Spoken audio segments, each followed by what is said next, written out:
Sikap saya pribadi hari ini saya memposting di Instagram Abdul Somad Official, saya posting Syekh Azhar, guru kami di Al-Azhar Kairo, Mufti Al-Azhar, Ulama Al-Azhar Syekh Ali Jum'ah, menolak ajakan Presiden Prancis untuk membuka boikot.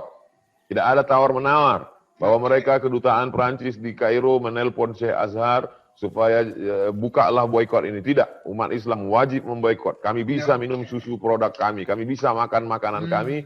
Kalau kalian masih mengejek, ini adalah salah satu bahwa kita punya kekuatan ekonomi, kami punya solidaritas luar biasa. Tidak ada tawar-menawar dengan para penghina Nabi Muhammad SAW.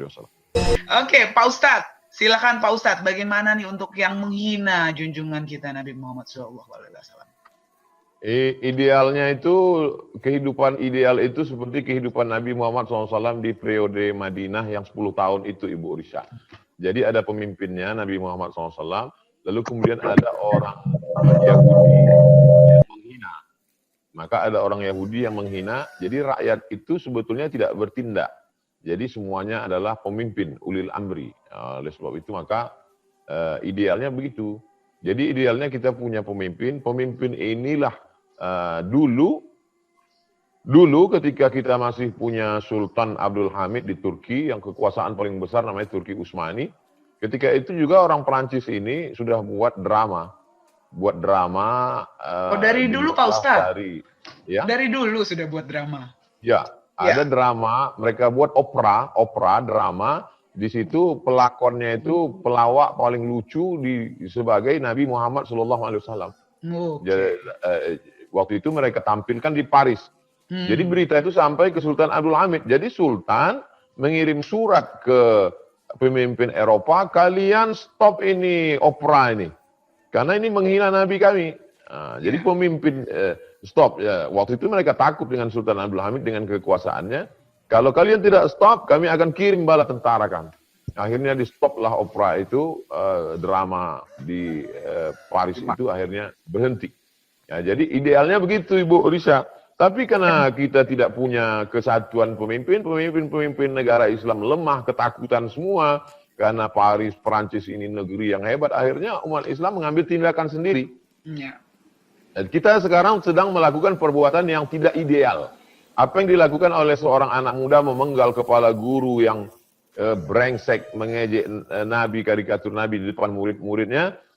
Apa yang sedang dia lakukan itu adalah tidak ideal. Tapi salahkah dia?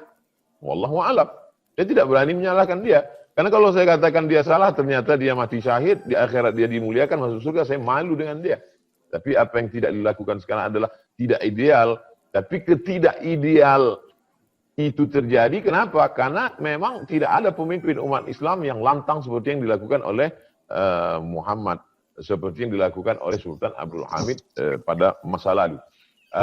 Kita tidak akan bisa mengangkat harkat martabat Islam dengan meledakkan kedutaan Prancis. Apakah kalau kita ratakan kedutaan Prancis di Jakarta itu sekarang selesai masalah? Tidak. Oleh sebab itu jangka panjangnya bagaimana anak-anak kita ini kita didik dengan pengetahuan yang baik. Dia bisa menjelaskan Islam rahmatan lil alamin. Dia menulis buku. Anak-anak Bapak Ibu IID menjadi dokter-dokter tapi juga bisa bahasa Arab, paham Quran. Mereka menjelaskan mukjizat. Akan ada di antara anak Bapak Ibu menjadi SPOG, spesialis objin, spesialis kandungan, menjelaskan manusia itu dari nutfah berubah menjadi alaqah, berubah menjadi mudghah, berubah menjadi tulang belulang, disebutkan dalam Al-Quran, lalu kemudian ditopang penafsirannya dengan pengetahuan modern, sehingga orang-orang Perancis itu nanti akan berkata, oh hebat sekali Islam, mereka pun bersyahadat, asyhadu alla ilaha illallah sallallahu rasulullah. Jadi kita perbaiki anak-anak kita dengan TK Quran, SD Quran, SMP Quran, SMA Quran. Setelah itu dia menjadi dokter spesialis. Mereka akan menjelaskan kehebatan Islam. Sehingga mereka akan menebarkan hidayah. Mereka tidak lagi sibuk bicara tentang masalah jenggot, kaki celana, khilafiyah, memecah belah umat. Masalah maulid bid'ah. Tapi mereka menjelaskan Islam yang sempurna, yang universal. Sehingga terwujudlah firman Allah, sanurihim ayatina fil afaq. Kami akan tunjukkan tanda-tanda kebesaran kami di alam semesta. Ada di antara anak kita yang belajar ilmu astronomi, ada yang belajar geologi, ada yang belajar meteorologi, geofisika, klimatologi, sains teknologi, maka itu semua akan menjelaskan kehebatan Islam di masa akan datang. Saya kira demikian Ibu Risa. Wallahu a'lam. Terima kasih Ustadz. Terima kasih Pak Ustadz. Pak Ustadz, kalau saya boleh menambahkan, itu jangka panjang Pak Ustadz. Kalau sikap kita saat ini bagaimana Pak Ustadz? Kalau di depan mata kita ada yang seperti itu, taruhlah itu orang yang kita kenal. Sikap saya pribadi hari ini saya memposting di Instagram Abdul Somad Official, saya posting Syekh Azhar, guru kami di Al-Azhar Kairo, Mufti Al-Azhar, ulama Al-Azhar Syekh Ali Jum'ah, menolak ajakan Presiden Prancis untuk membuka boikot. Tidak ada tawar-menawar bahwa mereka kedutaan Prancis di Kairo menelpon Syekh Azhar supaya bukalah boikot ini. Tidak, umat Islam wajib memboikot. Kami bisa minum susu produk kami bisa makan makanan kami. Kalau kalian masih mengejek, ini adalah salah satu bahwa kita punya kekuatan ekonomi, kami punya solidaritas luar biasa. Tidak ada tawar-menawar dengan para penghina Nabi Muhammad SAW. Oke, jadi kita harus punya sikap tegas tetap ya Pak Ustadz ya?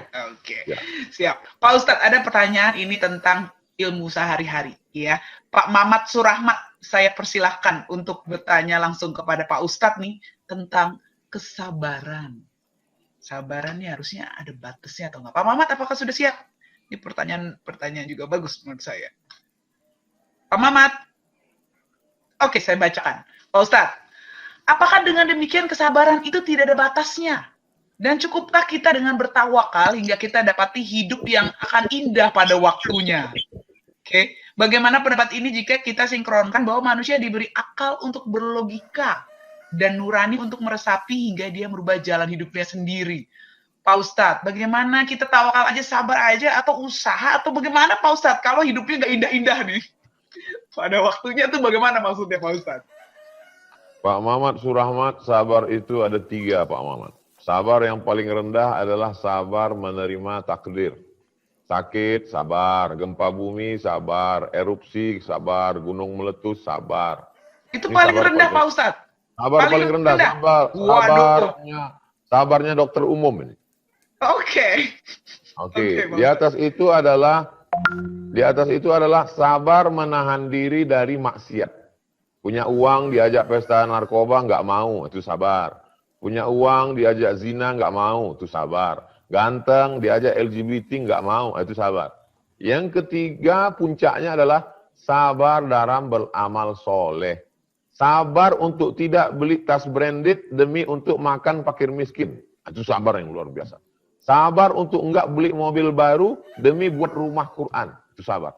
Saya punya teman, rumahnya rumah Prumnas biasa, dia beli ruko, dijadikan rumah Quran. Itu sabar yang luar biasa. Jadi sabar yang ditanya Pak Mamat Surahmat, sabar level paling bawah. Dan itu pun salah memahaminya. Beliau sebenarnya ingin meluruskan pemahaman. Sabarlah kita. Oh enggak, dalam Islam diajarkan i'mal li dunyaka ka'annaka ta'ishu abada. Engkau berbuatlah sehebat-hebatnya seakan-akan kau hidup untuk selamanya. Kalau untuk dunia. Idza qudiyatis shalah, kalau kau sudah selesai melaksanakan salat, fantashiru fil ard. Bertebaranlah di atas muka bumi. Wabtaghu min fadlillah. Cari karunia Allah. Tanam sawit sejauh mata memandang. Tanam kebun karet. Kau mesti kaya supaya bisa bangun masjid. Kau mesti kaya supaya buat sekolah gratis. Kau mesti kaya supaya bisa menyelamatkan umat ini. Adapun orang yang tidak mau berusaha, tidak bekerja, ketika ditanya, kau apa? Sabar. Itu bukan sabar. Goblok, bodoh, blow on. Oke. Kalau keadaannya jelek terus Pak Ustadz, udah usaha, gimana? Kayak COVID ini kan jelek semua Pak Ustadz. Semua kena dampaknya.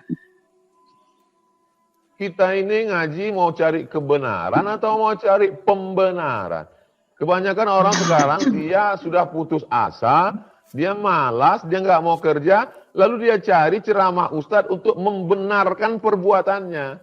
Ini nggak benar. Dia sebetulnya udah putus asa, malas, terus dia cari ceramah ustadz tentang sabar. Ya sabarlah. Ini nggak benar. Saya nggak setuju kalau ceramah saya tentang sabar hanya untuk membenarkan kemalasan dia. Kalau yang sekarang nggak bisa kerja karena PHK, dia bisa jualan online. Kenapa kita tidak tiru sekarang perusahaan-perusahaan Amerika yang beberapa tokonya tutup, mereka jualan pinggir jalan. Kenapa kita tidak ikut itu? Oke. Waduh, cakep Pak Ustadz.